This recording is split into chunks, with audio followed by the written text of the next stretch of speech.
no gukundisha igihugu.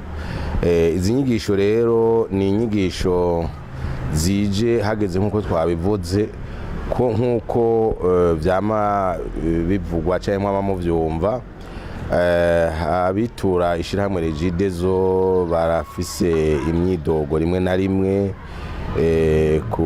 na rimwe nk'amafagitire azatevye bijya navuze.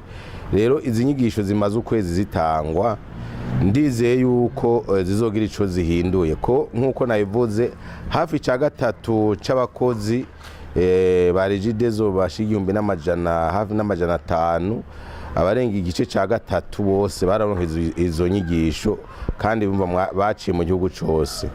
Rero ivyo arivyo vyose iyo abantu babwiwe byose ntibica inyuma y'amatwi, ndizeye yuko barashoboye kuvuga imyidogo y'abitura ishirahamwe Regideso.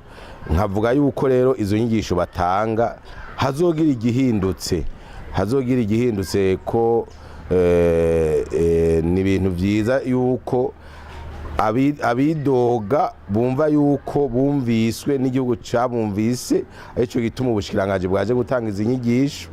Hanyuma n'abavyakiriye bumvise yuko kumbura ivyo bakora ari ibintu abanyagihugu bidogera. Rero ntawe ubandanya akora ibintu abantu bidogera. Jewe ndizeye neza ntakekeranya ko izi nyigisho zizogira ico zihinduye.